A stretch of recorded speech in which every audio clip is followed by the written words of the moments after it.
घर से निकल जा। जा, मैंने जो कहा है वही कर। भैया, मैंने ऐसा क्या गलत किया है? तुम क्यों मुझे घर से निकालना चाहते हो? मैं तो कुछ समझ ही नहीं पा रही हूँ। मेरा क्या कसूर है, बताओ। मैं अब तुझे इस घर में खाना पीना देकर नहीं रख सकता। कितने दिनों से तू यहाँ पड़ी हुई है? मैं जो कमाता हूँ क्या सब तेरे पीछे खर्च कर दूं? जा, अभी इसी वक्त इस घर से निकल जा और कभी वापस मत आना। इतने निर्दयी मत बनो भैया। मैं तुम्हारी इकलौती छोटी बहन हूँ। माँ बाप के जाने के बाद इस दुनिया में मेरा अपना कोई नहीं, सिर्फ तुम ही हो। अगर तुम भी मुझे घर से निकाल दोगे तो मैं कहाँ जाऊंगी? तू कहाँ जाएगी ये मैं नहीं जानता, लेकिन तू इस घर में नहीं रह सकती। लेकिन भैया, निकालने से पहले ये तो बता दो कि मेरी गलती क्या है। ठीक है, सुन। शादी के 1 महीने के अंदर ही तू अपने पति को खा गई, फिर घर आते ही अपने बाप को भी खा गई। तू विधवा है, ऊपर से अपशकुनी। ऐसी अपशकुनी लड़की को हम इस घर में क्यों रखें? मेरा पति जो कमाएगा क्या वो सब तेरे पीछे खर्च होगा? इससे अच्छा है तू यहाँ से चली जा और खुद कमाकर अपना पेट पाल। भाभी, आप मुझसे ऐसा कैसे कह सकती हैं? मानती हूँ मैं विधवा हूँ, लेकिन क्या ये मेरी गलती है? शादी के 1 महीने बाद ही एक दुर्घटना में मेरे पति की मौत हो गई। इसमें मेरा क्या दोष? और पापा मेरी चिंता में बीमार हो गए और कुछ दिनों बाद उनकी भी मौत हो गई। क्या ये सब मेरी वजह से हुआ? ठीक है भैया, पापा तो मरने से पहले सारी संपत्ति तुम्हारे नाम कर गए। अब तुम मुझे खाना भी नहीं खिला सकते। हाँ, बिल्कुल सही कहा तूने। मैं यहाँ से निकल जा और अपना इंतजाम खुद कर। भैया, मेरी बात एक बार सुन लो। ठीक है, तुम मुझे 2 वक्त का खाना मत देना, 1 वक्त का ही दे देना। अगर घर में कोई नौकर होता तो उसे भी 1 वक्त खाना देना पड़ता। मुझे बहन मत समझो, नौकर समझकर ही रहने दो। मैं वादा करती हूँ मैं तुम्हें परेशान नहीं करूँगी। वाह, बहुत अच्छी बात है। हम तुझे नौकर की तरह रखें और गांव वाले हमें बदनाम करें। लोग पहले ही कह रहे हैं कि हम तुझ पर अत्याचार करते हैं, तुझे खाना नहीं देते। तू ही सबके पास हमारी बुराई करती फिरती है ना? नहीं भाभी, आप यकीन करो, मैंने किसी से कुछ नहीं कहा। मैं क्यों आपकी बदनामी करूँगी? आप मेरे अपने हो। बस बस, मैं तेरी बातों पर बिल्कुल भरोसा नहीं करती। और सुनो, तुम भी इसकी बातों में मत आना। अगर इसे घर में रखा तो इसका खर्च उठाना पड़ेगा। अगर इसकी शादी नहीं हुई तो इसे जिंदगी भर खिलाना पड़ेगा। क्या तुम ऐसा करोगे? इससे अच्छा है इसे अभी निकाल दो। भैया, मैं तुम्हारे पैरों पड़ती हूँ। भाभी की बात मत मानो। पापा ने मरते समय तुमसे वादा लिया था कि तुम मेरी देखभाल करोगे। फिर अब मुझे घर से क्यों निकाल रहे हो? अरे वो तो मैंने पापा से झूठ बोला था, नहीं तो वो आधी संपत्ति तेरे नाम कर देते। अब पापा भी नहीं है तो पूरी संपत्ति मेरी है और मैं अपने घर में कोई झंझट नहीं चाहता। जा, निकल जा यहाँ से। अब मैं समझ गई हूँ, तुम लोग मुझे संपत्ति के लिए घर से निकाल रहे हो। भैया, अगर तुम मुझे यहाँ रहने देते तो मैं सारी संपत्ति तुम्हें दे देती, कभी हिस्सा नहीं मांगती। लेकिन अब जब तुम मुझे निकाल रहे हो तो मैं अपनी संपत्ति का हिस्सा क्यों छोड़ूं? मुझे मेरा हिस्सा दे दो। मैं अभी इसी वक्त घर छोड़कर चली जाऊंगी। देखा, मैंने तुम्हें पहले ही कहा था ना, कुछ दिनों बाद तुम्हारी ये बहन संपत्ति में हिस्सा मांगेगी। अब अपने कानों से सुन लो। हाँ, अब मुझे यकीन हो गया। मैंने तो सोचा भी नहीं था कि मैं इतने दिनों से अपने घर में दूध केला देकर सांप पाल रहा था। तेरी हिम्मत तो कम नहीं है, तू मुझसे इस घर की संपत्ति का हिस्सा मांग रही है। कान खोलकर सुन ले, जब तक मैं जिंदा हूं तुझे इस संपत्ति का 1 तिनका भी नहीं मिलेगा। अब निकल जा इस घर से। आज समझ में आ गया कि एक भाई अपनी बहन के साथ कितना बुरा व्यवहार कर सकता है। लेकिन चिंता मत कर भैया, मुझे इस संपत्ति का कोई हिस्सा नहीं चाहिए। जब तुम लोग ही नहीं चाहते कि मैं यहाँ रहूं, तो मैं तुम्हें परेशान नहीं करूंगी। हेलो दोस्तों, आप अगर पहली बार हमारे चैनल पर आए हैं तो सब्सक्राइब करके बेल आइकन को दबाएं। माया निराश होकर घर से निकल जाती है। वो कभी सपने में भी नहीं सोच सकता था कि उसका खुद का भाई उसको घर से निकल देगी। कुछ देर बाद बेचारा माया भटकते भटकते अपने पिताजी के पुराने दोस्त के घर जाकर पहुंचती है। चाचा, चाचा, काकी माँ घर पर हैं? अरे माया बेटी, तुम इस वक्त? और रो क्यों रही हो? क्या हुआ? चाचा, भैया और भाभी ने मुझे घर से निकाल दिया है। अब मैं कहाँ जाऊँ, क्या करूँ, कुछ समझ नहीं आ रहा। आप मेरे पिताजी के बहुत अच्छे दोस्त थे। आपके अलावा मैं किसी को नहीं जानती। अगर आप मुझे थोड़ा सहारा दे दें तो बहुत उपकार होगा। ऐसी बात क्यों कर रही हो बेटी? मैं तुम्हारे पिता का दोस्त हूँ, यानी तुम्हारे पिता जैसा ही हूँ। तुम हमारे घर में रहोगी। लेकिन बताओ, तुम्हारे दादा भाभी ने तुम्हें क्यों निकाला? चाचा, वो लोग डर गए हैं। उन्हें लगा कि अगर मैं घर में रहूंगी तो बाद में संपत्ति में हिस्सा मांगूंगी, इसलिए मुझे विधवा और अपशकुनी कहकर निकाल दिया। छी, तुम्हारी भाभी को छोड़ भी दें, लेकिन तुम्हारा अपना भाई ऐसा कर सकता है? तुम्हारे बारे में सोचकर बहुत दुख होता है। तुम कितनी हंसमुख लड़की थी। तुम्हारी शादी भी बहुत धूमधाम से हुई थी, लेकिन 1 महीने में ही तुम्हारे पति की मौत हो गई। भगवान ऐसा किसी के साथ न करे। ये सब मेरे दुर्भाग्य की वजह से हुआ काकी माँ। ना मैं अपने ससुराल में रह पाई, ना अपने मायके में। अगर आप लोग मुझे सहारा नहीं देंगे तो मेरे पास मरने के अलावा कोई रास्ता नहीं है। ऐसी बात कभी मत कहना बेटी। किसने कहा तुम्हारा कोई नहीं है? हम हैं ना। आज से हम ही तुम्हारे माँ बाप हैं। तुम हमारी बेटी बनकर यहाँ रहोगी। हाँ बेटी, बिल्कुल। आज से तुम हमारी बेटी हो। चलो अंदर आओ, रोना बंद करो। माया अंदर जाती है। उसके बाद दिन पर दिन गुजरती रहती है। माया घर की सारी काम अकेली अच्छी तरह से करने लगती है। धीरे धीरे माया सबके दिलों में अपना जगह बना लेती है। सच में माया जैसी लड़की नहीं होती। जब से वो आई है, घर का सारा काम खुद करती है। नकुल की माँ, मैं बहुत दिनों से सोच रहा हूँ, अगर हम माया की शादी नकुल से कर दें तो कैसा रहेगा? तुमने बहुत अच्छा सोचा। मैं भी यही चाहती थी, लेकिन कह नहीं पा रही थी। माया अभी जवान है और हमारे घर में बेटा भी है। अगर वो ऐसे ही रहेगी तो लोग बातें बनाएंगे, और हमारे बाद उसका क्या होगा? इसलिए हमें उसके लिए अभी ही कुछ करना चाहिए। मुझे इस शादी से कोई आपत्ति नहीं है। मैं तो माया जैसी ही लड़की को अपनी बहू बनाना चाहती थी।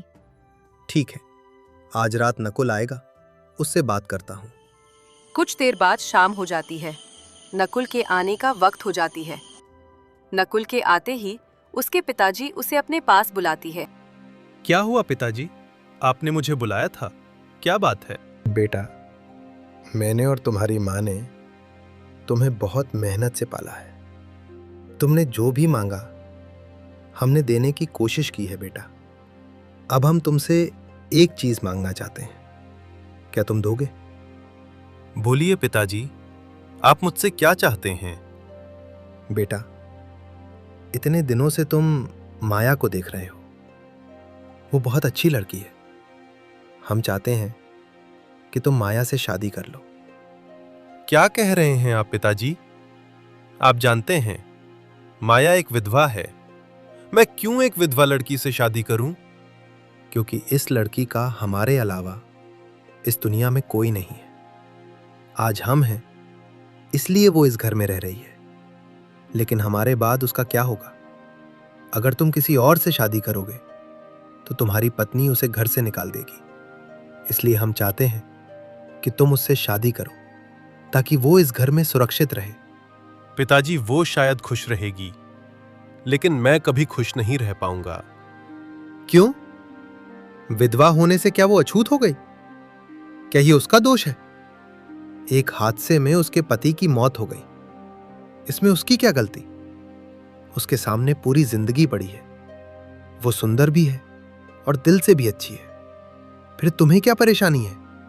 समस्या ये है कि वो विधवा है। लोग मेरा मजाक उड़ाएंगे। मैं उससे शादी नहीं कर सकता। ऐसा मत कहो बेटा।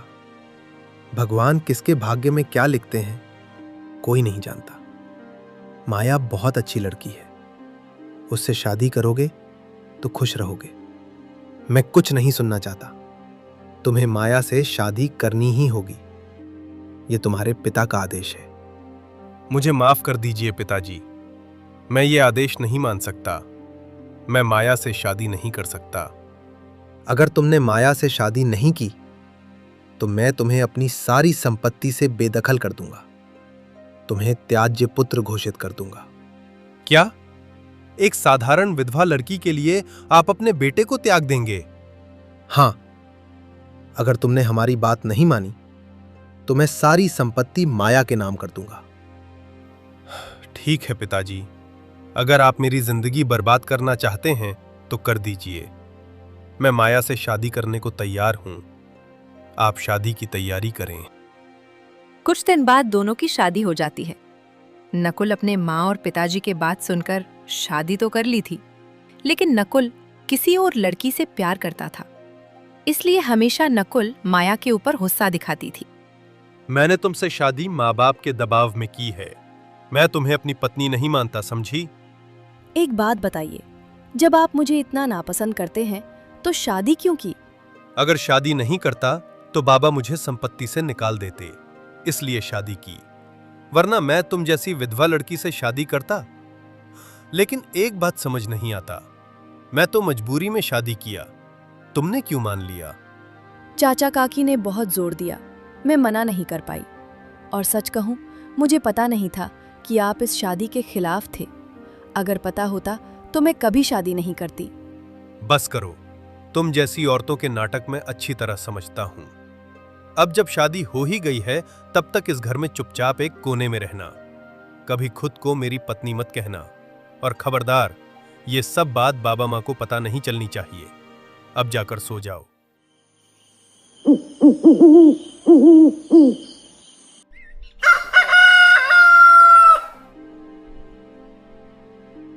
अरे, माँ कहाँ हैं? दिखाई नहीं दे रही। माँ बाहर गई हैं। आपको कुछ चाहिए तो मैं कर देती हूँ।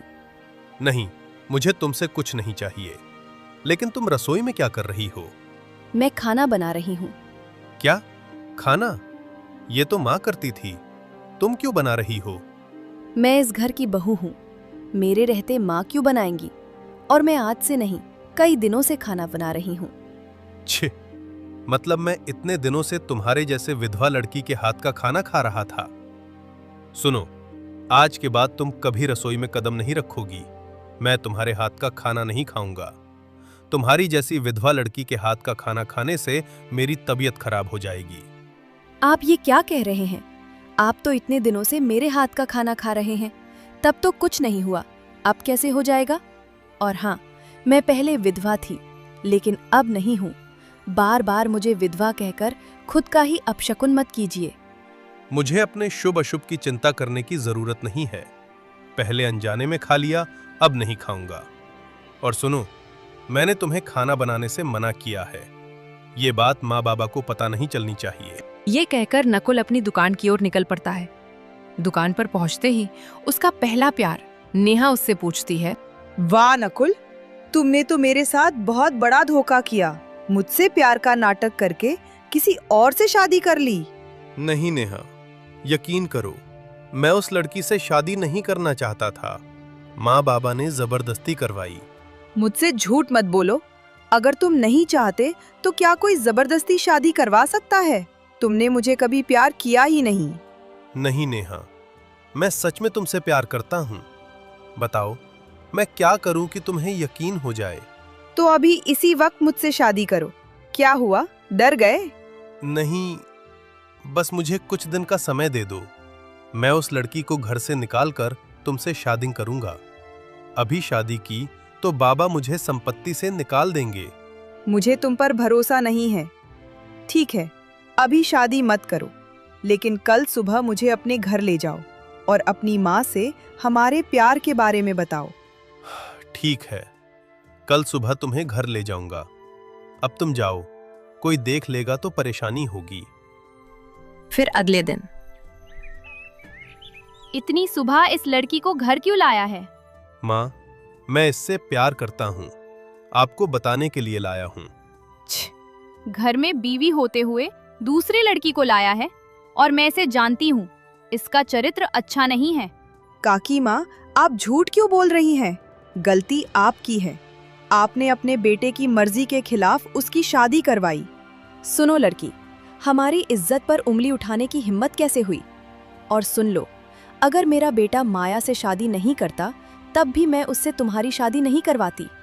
माँ, मैं आपकी कोई बात नहीं सुनूंगा। कुछ दिनों में मैं माया को तलाक देकर नेहा से शादी करूंगा। नकुल, ज्यादा मत बढ़ो। तुम्हारे पिता ने क्या कहा था, याद है ना? हाँ, याद है। मुझे संपत्ति नहीं चाहिए, लेकिन मैं इस शादी में अपनी जिंदगी बर्बाद नहीं कर सकता। चलो नेहा, मैं तुम्हें घर छोड़ देता हूँ और चिंता मत करो, मैं जल्दी ही तुमसे शादी करूंगा। ये सुनकर माया बहुत दुखी हो जाती है। मैं अब और सह नहीं सकती। मेरा पति मेरी आंखों के सामने किसी और को घर लाएगा। मैं ये कैसे सहूं? मैंने कभी किसी को खुश नहीं कर पाई। इससे अच्छा है मैं ये घर छोड़ दूं। मैं किसी पर बोझ नहीं बनना चाहती। माया घर छोड़कर चली जाती है। दूसरी तरफ नकुल अपने माँ और पिताजी को दुखी देखकर पूछता है, माँ, आप लोग बाहर क्यों बैठे हैं? क्या हुआ? क्या होगा, मुसीबत चली गई। क्या मतलब? मैं समझ नहीं पा रहा। आप रो क्यों रही हैं? मतलब ये कि माया इस घर को छोड़कर चली गई। क्या वो लड़की घर छोड़कर चली गई? सच में लगता है मेरी मुसीबत चली गई। उस विधवा अपशकुनी लड़की के आने के बाद मेरी जिंदगी की सारी शांति खत्म हो गई थी। मैं ठीक से सो भी नहीं पाता था, लेकिन आज मैं चैन से सोऊंगा। वो अब मेरे पास नहीं होगी। तू बहुत खुश है ना कि तेरी वो विधवा पत्नी घर छोड़कर चली गई? आज मैं तुझे एक सच्चाई बताऊंगी। अरे, अभी ये सब बताने की क्या जरूरत है? नहीं, आज मुझे सच बोलने दो। अगर आज नहीं बोली तो भगवान मुझे पाप देगा। तू जिस विधवा लड़की को रोज अपमानित करता था, क्या तुझे पता है तू खुद भी एक विधवा माँ का बेटा है? ये क्या कह रही हो माँ? तुम मेरी माँ हो और ये मेरे पिता, तो मैं विधवा माँ का बेटा कैसे? मेरी पहली शादी के कुछ ही समय बाद, जब तू सिर्फ 1 से 2 महीने का था, तेरे असली पिता की मौत हो गई। मेरे मायके में भी मुझ पर बहुत अत्याचार होता था। फिर तुम्हारे इस पिता ने मुझे अपनाया, मुझसे शादी की।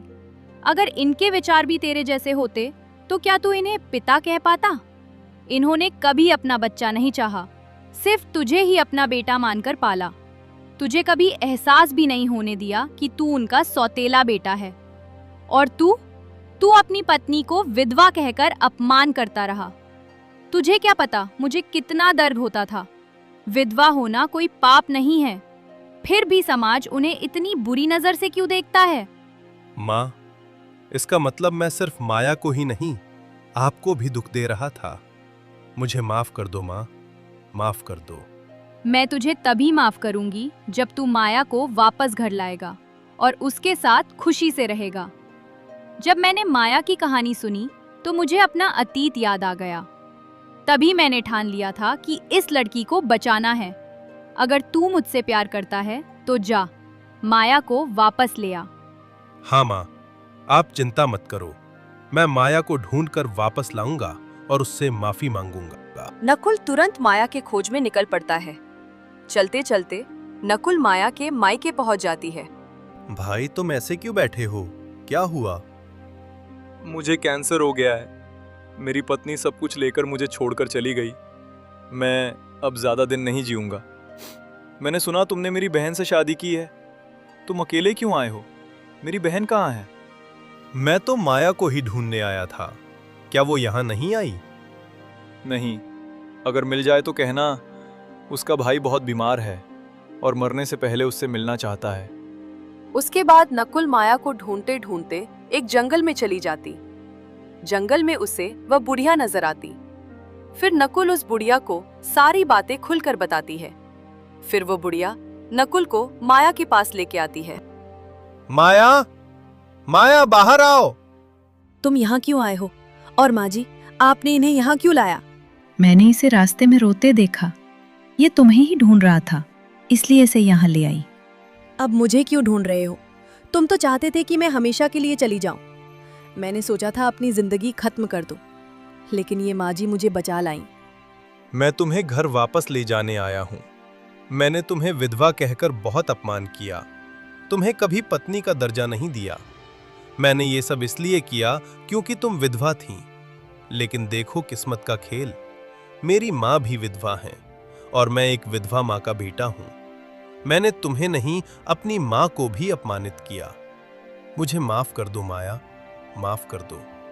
नहीं, गलती सिर्फ तुम्हारी नहीं है, इस समाज की भी है। यहाँ एक पुरुष पत्नी रहते हुए भी 2-3 शादियां कर सकता है, पत्नी के मर जाने के बाद भी शादी कर सकता है। लेकिन अगर कोई औरत अपने पति के मरने के बाद दूसरी शादी करे तो समाज उसे कभी स्वीकार नहीं करता।